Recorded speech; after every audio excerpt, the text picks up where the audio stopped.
This and this are both in the same genre somehow. How did we get here? Genre is weird. Sometimes the definition of one is clear-cut and can be generally agreed upon. A first-person shooter is a shooter in first person, and a third-person shooter is a shooter in third person. You can't mistake one for the other at all. But other times it can be a bit muddy.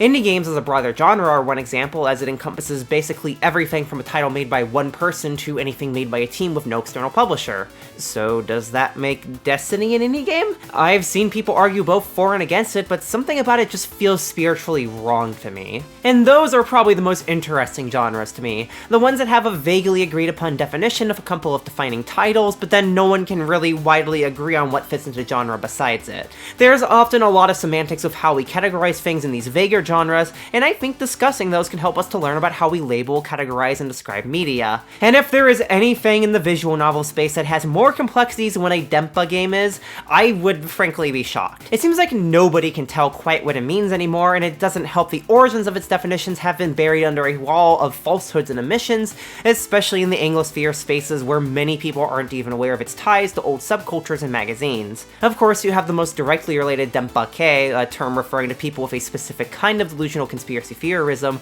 but you also have Kichiku-kei, made up of people captivated by the cultic and cruel. These two also have relations to the monthly adult manga magazine Garo, an issue of which contains a comic that would partly inspire the creation of Denpa-kei as a term. As words and phrases do, however, it's morphed over time. From Denpa-kei came Denpa, originally referring to stories focusing on cult skull, mental illness, and conspiracies, such as in the genre-defining Shizuku by Leaf, as well as in the novel that inspired it, Otsuki Kenji's Omoide. And with more time came more deviation, and now it's just been morphed into something generally referring to stories in which the world around characters goes mad. Personally, I find it hard to agree with the labeling of many games as Denpa, especially given its tendency to be applied retroactively to games never created as such. The last title I looked at, Jisatsu 101, is such a game, which feels especially odd given that most of its weirdness feels like it's born out of being horrendously unfinished. Today's game, though? Today's game is different. Fushigi Densha is something else. Not only do I think it fits the bill of Denpa, but it also fits the bill of a genre that I have very little interest in discussing on YouTube for fear of getting my channel nuked from high orbit. Nukige. It means quite literally jerking off game, and unlike a majority of games that fit in that genre, which exist purely as things to get off to, Fushigi Densha gives incentive to play if that's not what you're after. It's confusing, it's often nonsensical, and the author said he wrote it while he was losing his mind, but at the same time, it's one of the funniest visual novels I've read, with a flood of memorable moments, amusing characters, wildly creative edo scenes that can be sentimental or downright goofy, and a genuinely interesting cyclical structure. This is one of the very rare games I will say really feels like it deserves that retroactive label of Denpa, and not just because it so clearly has roots in the Garo magazines of the past, though that does a lot for it. It feels like it was made from the ground up to be utter uncontained madness, with the protagonist being the only normal person in the entire scenario, at least when he's not briefly losing his mind in the funniest ways possible. But that focus on comedy rather than horror is what separates this from other games categorized as Denpa, such as the aforementioned Jisatsu or Sayonara Oshiete, which this game has some very slight ties to. The late Tadokoro Hironari of Aides, Cocktail Soft, and Sex 2 fame, it came on this time as a lead writer rather than just an assistant as he did with Sayo Oshi, and Nagaoka Kenzo of prior Ayayo-san fame assisted with rough drafts of the art. The rest of the staff, though, good luck finding much on them other than the odd attribution here and there, as many of them use pseudonyms or disappeared following release, and I'm gonna respect their privacy and not hound old developers about this. I don't have much cool history or deep facts to brief y'all on like usual, so you're just gonna have to go into this the same way I did. About as blind as a bat, unaware of anything beyond the basic facts, and just here for the ride. So, let's all board the mysterious train together. Fushigi Densha stars an unnamed protagonist, a fairly normal businessman who, one day, wakes up and finds himself in the mysterious town of Munadomari. Where is he? Where's work? Where's a phone to call work? He's too drunk to remember any of that or whatever he was doing last night. With all the shops closed and a phone in sight, he finds he has no option but to walk around until he stumbles upon a train making it stop. Greeted by a near-expressionless girl who only goes by Shoujo Shasho, he soon finds himself boarding it with no places he knows on the schedule. Each of the 5 places it stops briefly at are more bizarre than the one before, all with weird, unfamiliar, and otherworldly locales inhabited by people with equally bizarre tales and quirky personalities. Kamiyazaki, a world of weird rules and wild technology. Hitomidani, a town plagued by militarism and warfare. Gengonbara, a colorful and cheery place. Inashibe, a seedy town with even seedier people. And Omoigahame, a land of sad, forgotten memories. Of course, the protagonist has very little interest in any of this outside of just finding a telephone to call work with, but he gets wrapped up in it all anyways and finds himself fighting wars, getting his head replaced with a mushroom, answering questions about the state of the earth, being thrown in jails, and, of course, engaging in all sorts of lewd behavior, from being the subject of cock and ball torture to him and his inner consciousness split from him getting a double handjob. When the train eventually reaches its final stop of Genkocho, the protagonist finds he's arrived too late to board a train back to his hometown, and so he heads to a local bar, only to get so drunk there that the dream repeats again, and again, and again, forgetting everything that happened the last time until he can somehow escape the loop, return to reality, and come back home to his loving wife. Fushigi Densha's structure is odd. In a move that's very unlike other games for the era, this is not a route-based game. There are no paths to follow to get a specific girl, there are no choices that lock you into a specific ending out of a large variety. The goal instead is to go through some loops and see different scenes in the 5 locations based on choices you make. Just for the true ending alone, there's over 20 to make correctly, and the overall number is way too high for me to count. As the game locks you out from getting the true ending until you've done 2 full loops, and as each loop is only 1 to 3 hours long, you're incentivized to make as many of these as you can before concluding your adventure. It's not just for padding either, as behind each choice is the potential of learning something new about a character that might inform you better about their motivations and backstories. If you're playing this game just for the goal of completion, then you're probably not gonna enjoy yourself. And that's what I initially went for, and I end up getting confused why I wasn't able to speed through the whole game and why some things felt horrendously disconnected. But once I chilled out and took the game on its own terms, relaxing and making choices just to see what could happen rather than what I thought would get me to the end, I was able to have a legitimately good time. This is a game that lives and dies by the moment-to-moment events, and particularly the characters that make them happen. Case in point, Protag-kun here is a very normal man. In a world filled with the most unhinged shit imaginable, he's just a dude who wants to wake up, work his job, come home to a loving wife, and not deal with whatever any of this is.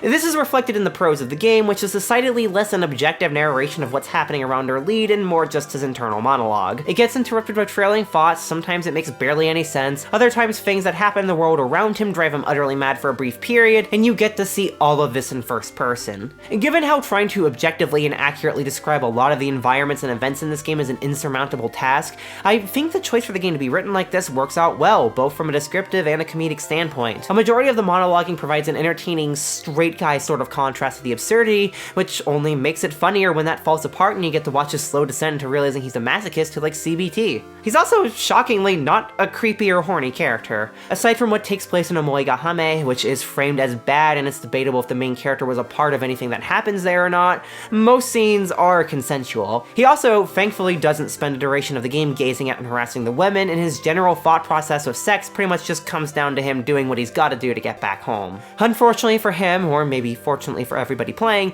that path home is paved with a whole host of characters from each of the towns the train stops at. You have the cabaret lady Konatsu, who stays in the train for the whole adventure, student and UFO thief Chihiro, the guerrilla resistance fighter Che, the clown Namida, the mistress June, and the high school crush Momoko. Out of all of them, my favorite is probably Namida, and mostly just for being a ball of sunshine who's extremely happy to talk to people about her paintings, and has probably the most unhinged reactions to literally everything that can happen to Protag-kun and Gengonbara. Got his inner consciousness split from himself after eating a piece of weird meat? What better thing to do with this than give them both a hand job? Got his head replaced with a mushroom to solve his headache? Time to go paint on the sky and have sex in the sky bed. It sounds surreal out of context, but it somehow all tracks as you're playing it, especially as she isn't really all that fazed by what's happening. And while the main character questions things somewhat regularly, it never feels like it's in a way where the game is winking at the viewer about how everything is silly and goofy, which grants it a level of sincerity that absurd comedy is often missing nowadays. That isn't to say that everything that happens in this game is that fucking weird. Much of it is a lot more normal, or at least played off as such, which isn't saying a lot, but still. Che's section, for example, is significantly more grounded and, oddly enough, is a sort of what-if scenario of the Cuban Revolution in which a gender-swapped Che Guevara survives rather than Castro, dealing with a longing for him in the form of romance. I guess that's also weird in its own way, but it's one of the most fleshed out sections of the game with some shockingly good romantic chemistry and themes that tie into something I'll be talking about later. Sitting somewhere in between the absurd and normal is the lovely conductor herself. She's expressionless, smug, and interrupts Protag Kun's rest between stops to tell him stories or ask questions.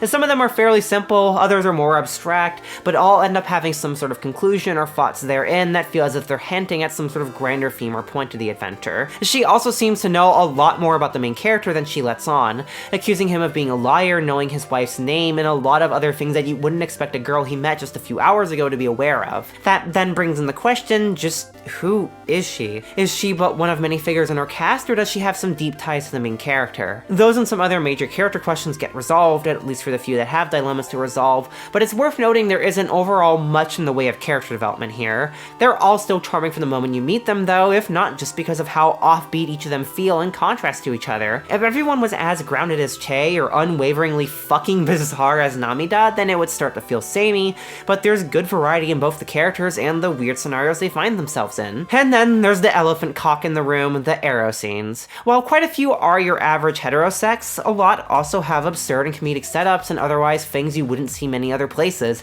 like the aforementioned double handjob or the main character getting pegged and bullied for having bowel issues or eating a girl out while pondering about life. What really sells these scenes is that, much like the rest of the game, none of it's really treated like a joke. The characters are all taking this completely seriously, and so the humor comes from the absurdity of the scenarios themselves. This man is completely earnest in his realization that he enjoys being completely subservient to two women, and that's okay. As someone used to seeing people shit on others' kinks or turn them into running jokes in friend groups, it makes me genuinely happy to see a game that shines a spotlight on just how weird a lot of the things we enjoy are, without ever shaming the acts or calling the people who engage with it bad. This is not to say that every scene is perfect or actually interesting though. Those scenes that do fall into the category of normal het sex are flatly boring, and I found myself just wanting to skim and skip through them to get them over with, especially since there is a very, very large abundance of Edo content here. I called this game a Nukige earlier, and it absolutely deserves that label. Depending on your choices and reading speed, you could easily be running into 8 scenes every 15 or 5 minutes. This is a particularly big issue of the final route, which features a lot more vanilla scenes as a sort of reward for sticking for everything, I guess. From a story standpoint, they feel conclusive and fine enough, but with exception of Namida's scene, they're lacking in the same wit much of the rest of the game has, and if judged purely from an erotica standpoint, well, I think they're just boring. They're not poorly written, it's just that without wacky setups or some absurd acts in the scenes, they're very average. Still, the skip button exists for a reason, and when the content works, it's a genuinely great celebration of the weird and unusual. A lot of Fushigi Densha's weirdness can be owed to the works that inspired it. As I mentioned in the intro of this video, the comics of the Garo magazine had a lot of influence on the beginning of Denpa, and this game pays tribute in its own way by having a mood and atmosphere that feels rather reminiscent of those. Most particularly, the works of Yoshiharu Tsuge. Neji-shiki, or Screw Style, is his most well-known work. It stars a young man hunting for a doctor to fix an artery cut by a jellyfish, wandering through a village he doesn't know, boarding a mysterious train running backwards that leads him right back into the village, and getting a valve attached to the damaged artery by a gynecologist, all while artwork evoking images of post-war Japan fill the pages. It's an important cult classic, and a few elements, some literal and some literary, are clear inspirations for Fushigi Densha. The looping train, the eclectic and bizarre village, and the weird and bizarre visual style both were going for. If games were judged entirely on how abstract and bizarre their art is, then Fushigi Densha would be a runner-up for greatest game of all time alongside Cruelty Squad and Hylix. Some places look relatively normal, but they still feel out of place when you just came out of quality level 1 JPEG town, or the fisheye lens train, or, well, whatever Gengombara is. And for as much as I love games that look just fucking gorgeous, like a lot of newer visual novels or many PC98 games, there's something to be said for a game that is unabashedly weird as this and gorgeous in its own way. It's honestly kind of disappointing to me that styles like this seem to be reserved for the indie game scenes nowadays. There aren't many big games that go all in on being shamelessly surreal, and I'd love to see what a game with this kind of aesthetic could look like with a bigger budget. I would be congratulating the artists responsible for all this, but I sadly couldn't tell you who they are. There's one person credited as Tanaka, which I couldn't find anything on online, and another on their GAO, which is Nagaoka Kenzo, but according to his Twitter, he only did the rough sketches of the CGs. To quote, "When I did my roughs, I couldn't get a hold of him, Tadako Tadokoro, and that annoyed me so much that I never cleaned up my drawings. I also asked him to not credit me, hence the weird credit. Afterwards, I asked him what was the holdup, and it turned out he was being held in detention, LMAO. He was innocent. Wait, what the fuck? Keeping up with that theme, it's similarly mysterious as to who the hell composed the music here. The credit in-game goes to Sysworks, who I presume are a group of musicians, but there's nothing on them online besides a handful of credits ending in Fushigi Densha. But hey, what a way to go out. The score to this game is wildly creative, incredibly bizarre, quite varied, and despite only having 10 tracks, somehow never gets tiring to listen to. What stands out to me the most in it is the instrumentation. While a couple of tracks sound like your standard visual novel fare for the era, those are far outweighed by ones blasting out a mix of sitars, traditional Japanese percussion, hip-hop drums and bass, wailing electric guitars, and any other mix of things you wouldn't expect to be hearing.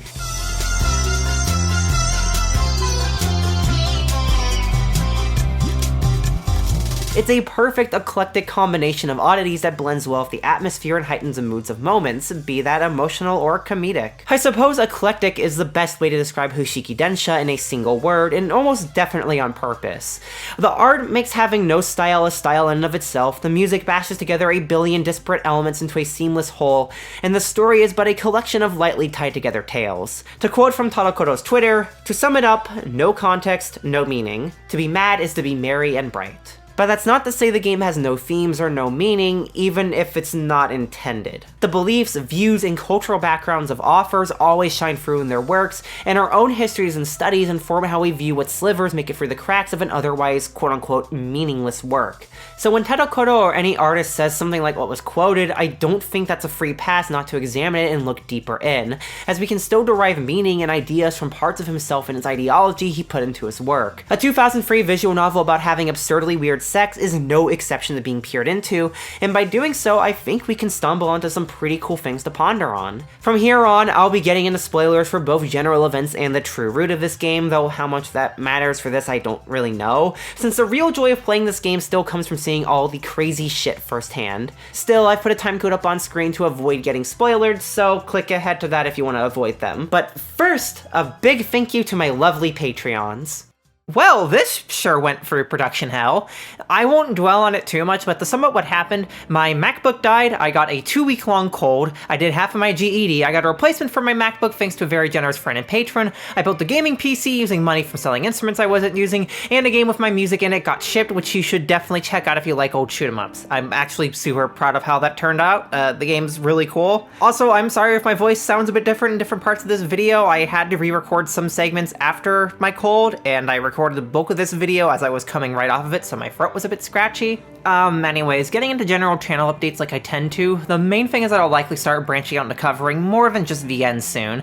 I don't really want to leave this space exactly, I definitely don't want to become an anituber, but I do want to cover content about making edoge, like manga and anime that have to do with it, as well as genres adjacent to all this. Case in point, RPG Maker games are something I really want to cover. It's a vast wide world and there's a ton I want to talk about, so stay tuned for talking about that, and if you have any suggestions, let me know on Patreon if you're a patron, and if not, then maybe this is a subtle plea to subscribe. And since I got some extra space in this segment since there weren't many questions this month, I'm gonna take this time to shout out other YouTubers that I think more people should know about and check out. First is my friend Cashcast, who does great looks at Western cartoons primarily and other topics secondarily. Their most recent video about Death Games, Kamen Rider Yuki, and Squid Game was one that I highly enjoyed, and I really recommend checking out. It's short and good stuff.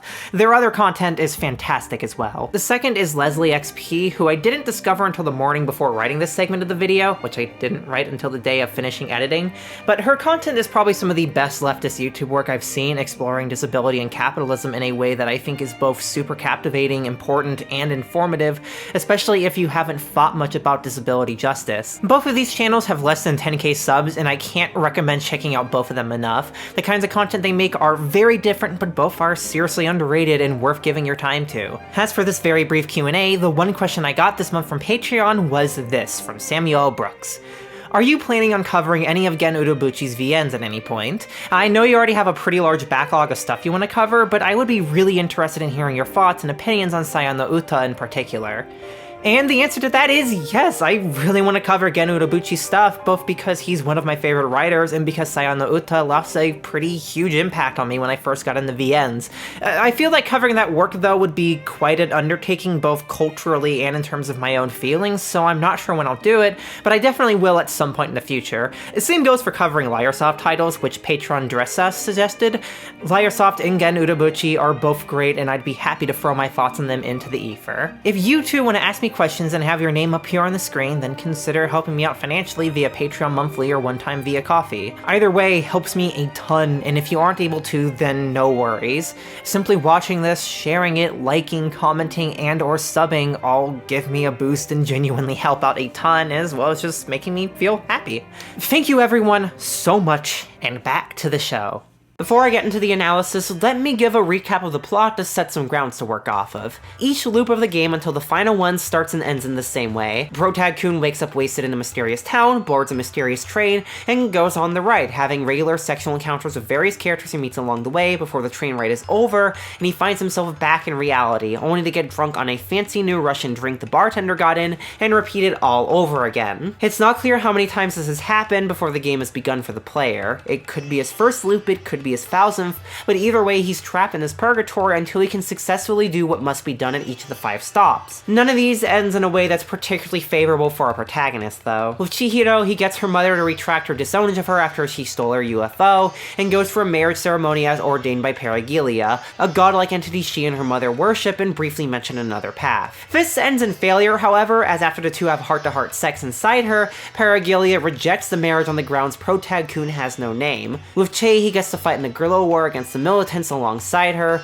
realize the horrors of war, and have sex with her in a very earnest, loving way, helping her to move on from the specter of Castro's death looming over her. Such a nice thing doesn't last long, however, as she soon needs to go out and fight in the war, with him needing to leave to get back on the train. For Namida, this means Protag-kun getting his head replaced with a mushroom head, painting cute things alongside her, and eventually having sex in a bed in the clouds. As soon as they're finished, she seemingly disappears without a trace. For June, the mistress of Inashibe, this means having her top and satisfying her urges. Once she's done, he's left wanting more, even wanting to work for her, but is denied that opportunity. And for Momoko, this means Protag-kun reliving the entire memory of abuse he, or someone with the same name as him, inflicted upon her. From stealing her panties with a group of shitty and rowdy men, to taking invasive illicit photographs, to blackmailing her, to the conclusion of her arc at a party with a sad, empty atmosphere, as she deals with her abuse and Protag-kun has to accept the harm he caused her. Between each of these stories, the train conductor is regularly telling stories and asking questions about Protag-kun. Is he married? What does he dream for? Why has he forgotten everything? Why does he betray her?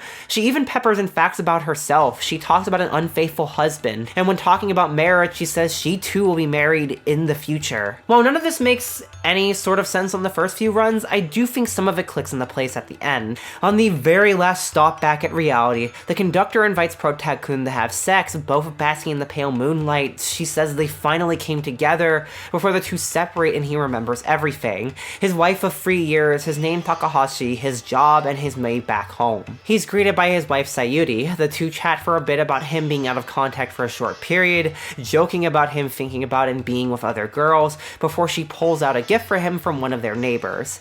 The same Russian drink that the bartender had. There's a lot to try and unpack here, and part of what makes unpacking it so difficult is that there isn't any clear and defined meaning. It's very much possible to play this whole thing and walk away with nothing more than what I just described in the plot summary, a bunch of silly events loosely tied together that are fun to experience. I'll talk about some possible interpretations of the plot, but there can be far more to glean from the game than what I'm about to describe. I've seen other people who played it come up with completely different takes, and I've also seen people assert there's nothing to be seen. But I'm personally not satisfied with that. I want to go deeper than that, starting with my feelings about the concept of names and identity here. A recurring element that comes up throughout each of these stories is the matter of a name and what it means to a person and for those around them.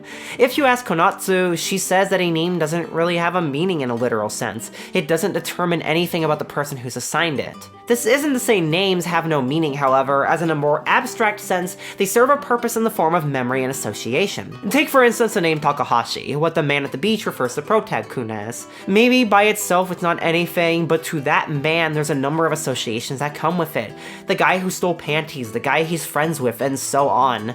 Name is one major part of how we remember people and separate them from the countless people we pass by every day. If one doesn't have a name, then they're nothing but a nameless face. You can be someone, sure, the train conductor clearly knows who Protag-kun is even though he doesn't know his own name, but he doesn't have any identity of his own without his own name. Once Protag-kun reaches the end of his journey at a given location and is reminded of the train's impending departure, he snaps out of the identity he was given and goes back to this nameless wandering figure. Basically, my interpretation of all this is that an identity given to someone by someone else is fleeting and impermanent when compared to the one that we discover for ourselves. It's only once we discover our own identity, our own being, that we can truly exist as something more than a thing passing through a series of alien and nonsensical worlds. While everyone is going to take this idea in different directions, for me personally, this idea of finding identity in a confusing world resonated with me on a level that I doubt Tadakoro ever considered, the experience as a trans person. Not to say this game is some wild trans metaphor, but because the entire idea of assigned identity and how a name contributes to the self reminded me a lot of my own experiences for much of my life and early on in transition. While gender dysphoria primarily and CPTSD secondarily kept me from portraying any strong self-image in real life, where I had to confront my own unhappiness with my physical form every day, many people still had an image of me in their mind. It was of someone who just went with the flow and didn't care about anything, someone who was quiet and closeted about themselves, someone who was selfless to a fault. There are grains of truth in there, of course, but on the whole, that image that people attempted to project onto me never really felt like me. Especially not when compared to how I portrayed myself online, where I didn't have to worry about discontent with my physical body and living situation. Online, I was much more in control of things, open about my emotions, and able to talk back at least a little bit. Put simply, I was able to find myself, experiment, and grow without people expecting me to meet their idea of my personality, ideas that just kind of washed away off of me. And once I finally accepted my being trans, the disconnect between how I wanted to be seen and how I started to be seen was shrinking. Transition allowed me to be happier, more confident in myself, and over time, find myself in who I really am and not who people told me who I was. I grew from someone who had a vague, foggy, and barricaded idea of who they were into someone who broke those walls and became a whole person. For me, at least, the way that Protag-kun has to go through these bizarre, arbitrary, and absurd circumstances, through these senseless experiences in unfamiliar lands in order to finally find themselves, felt weirdly relatable to that whole experience. Those bizarre experiences are part of us finding who we are, and some might make no sense, but everything we experience collectively adds up to give us our own identity. However, this interpretation, while valid, doesn't explain everything about the game. The most glaring omission here is what's happening with Shasho. All of those questions about cheating and adultery conclude in a very weird way with the ending, as the Protag-kun's wife, Sayuri, looks suspiciously similar to the Shasho. My understanding, based on her talking about being married in the future, her husband being a cheater, is that the Shasho is some younger dream form of Sayuri, one who's obsessive over the faithfulness of her husband to an unhealthy extent. The mere idea of him being in this dream world and having sex with other women is upsetting to some extent.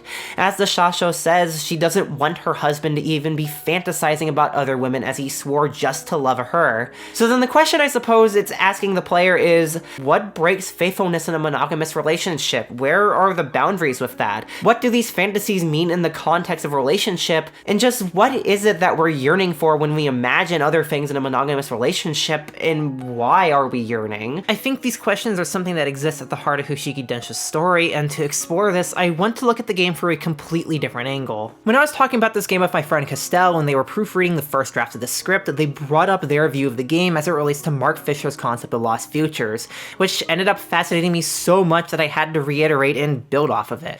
Fisher's concept is thus, and stick with me because I promise this all is important, our thinking is constrained by capitalism, so unable to imagine an end to it that it's easier to envision the end of the world before the end of capitalism. Because of this, we have no future to look forward to, nothing beyond the same life that we live every day. Yet we still recognize that other things could have existed, futures that capitalism has cancelled, that are untainable, ones created out of rose-tinted nostalgia for times we thought were better than what we live in now. A perfect example of this is actually Vaporwave. To quote Jackson Silva in his article for Wave Zine, "Here the hope of the 90s never ended and the terror of the past is replaced by calm, smooth jazz. Yet it feels disjointed, it doesn't feel right, but it feels like something better than the present we're stuck in, a fulfillment of what the future looked like from the perspective of the 1990s and early 2000s. Instead of recurring disappointment we as a society have felt since then, we are given a future where the idealism and triumph of the 90s exists." Fushigi Densha can be read as obsessed with these kinds of futures. The life our main character lives is seemingly a boring and uninteresting one. Him and his wife live out the supposed ideal, a salaryman of a well-paying job and a loving wife who live together in a cozy home. But as both sides of such a relationship tend to ruminate on time and time again, this is kinda boring, isn't it? Wouldn't someone wish for more, wonder if something other than this endless cycle might exist? This game is exactly that. All of these dreams are nostalgic, comforting, or explorative in different ways, all of them allowing the salaryman to explore other realities in the same way a fiction reader explores different worlds.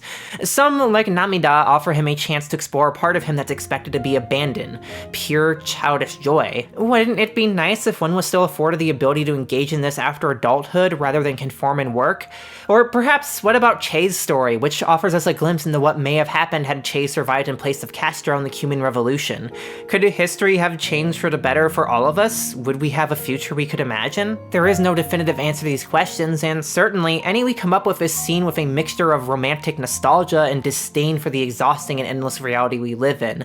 Because these realities never happen, because we will never get to know what they will be like, we can imagine them as far better than they may have ever been, and imagine them as far better than our reality. Because in the end, we don't want to live in tumultuous times. We all want to go back to a safer, happier time, even if we have to invent a past, present, and future for this. And this desire can lead to some pretty dangerous places. One only needs to look at the nostalgia present and necessary to fascism functioning, the fetishization of supposed glorious empires and pasts we've lost, ones that never really existed. In the case of Fushigi Densha, this yearning can be argued to extend as far as the game's artwork. The backgrounds call back to figures of the past, styles of artists long gone, in a way not unlike how people fetishize the art of the PC-98 now. As I talk about in my Possessioner video, it's unfamiliar and new for many people, a simultaneous past and future they could never experience, and for many, still cannot. It's tantalizing for its possibilities and newness, yet seen as something to yearn for by many as a world we never got to have. The UI as well is over the top and full of flourishes in a way that doesn't resemble the cleaner looks of many early 2000s VNs.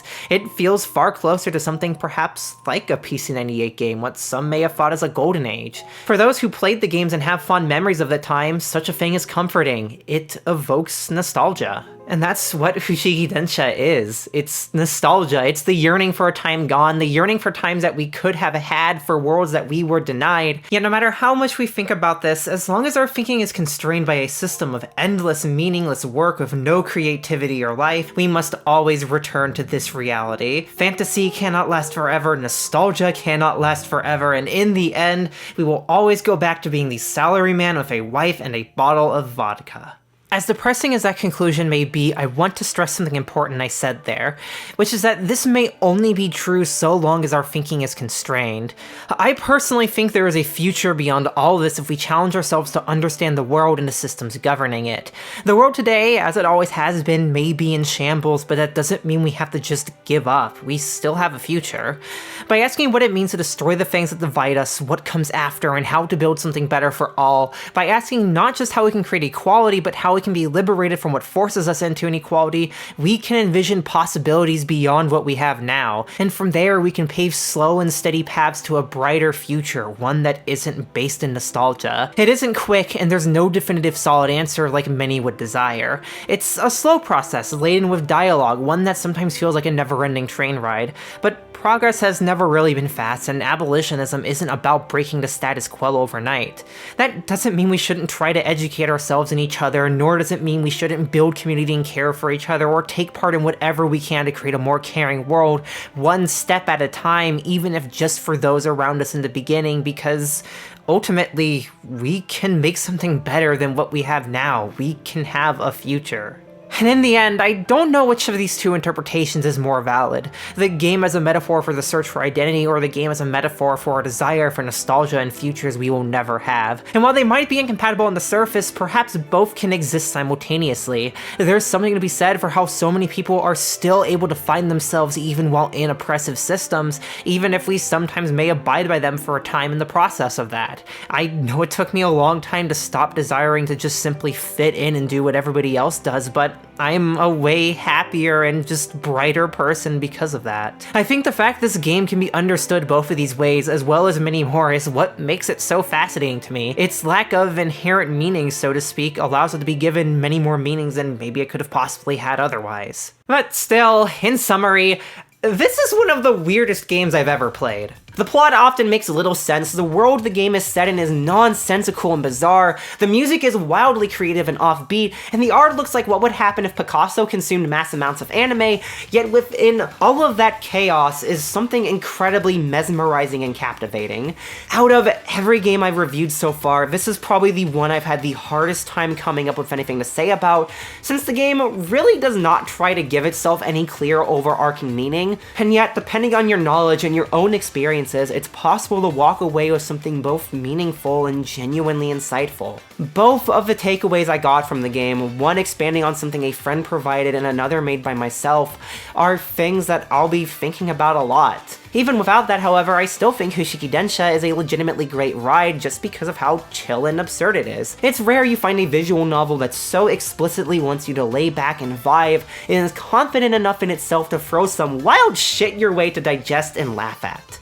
Following the release of this game, the DigiAnime brand would release one more game before quietly fading into the distance, with their parent company, DigiAnime Corporation, continuing to release games under different labels. While most just pumped out fairly unremarkable Nukige as you do, one of interest is Able, headed by Hiroyuki Kono of Yuno and Eve Burst Error fame. I can't speak to the quality of Able's games, but as I was doing research for this video, I found that I apparently bookmarked one of their titles called My Street. I'm 99% sure I only did that for the artwork, though the games themselves are readily available for purchase, so maybe I'll do a video on them someday. Speaking of being readily available to purchase, this game is way easier to get your hands on than most titles I've covered on my channel. Unlike Jisatsu 101, whose secondhand copies require you to sell an arm, leg, kidney, and eye for, Fushigi Densha is readily available for purchase from DL's site for just under 3,000 yen, or 20 US dollars as I write this. Good fucking god, the yen has fallen. It's also a fairly breezy read in Japanese. Most of the language used is simple, the gameplay's nice with text hookers,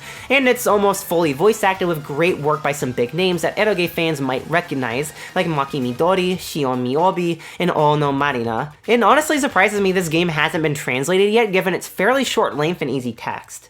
Fushigi Densha is a game that I'm going to be thinking about for a long time. It's nonsensical, it's bizarre, it's wild, and within that lays a work that has left me pondering a lot, like some sort of Edo brainworms that I can't get rid of. I don't know if I'd necessarily say it's great, and it's kind of a hard title to recommend, but the kinds of discussions it can invite are ones that I find immensely fascinating. Should you play it? Maybe. I can't really make that call since it's certainly not for everyone. Not everyone wants to ponder nostalgia and fantasies while reading porn every 10 minutes, but if you do play it, then I encourage you to read a bit deeper than maybe was intended. And there's a lot of interesting points it brings up, even if haphazardly, and a lot to draw from when making readings. I can't say I expected to come out of this thinking about ideology, philosophy, and my own transness, and I'd love to see more discussions spring up around this game, even if only about whether or not this thing even counts as Denpa.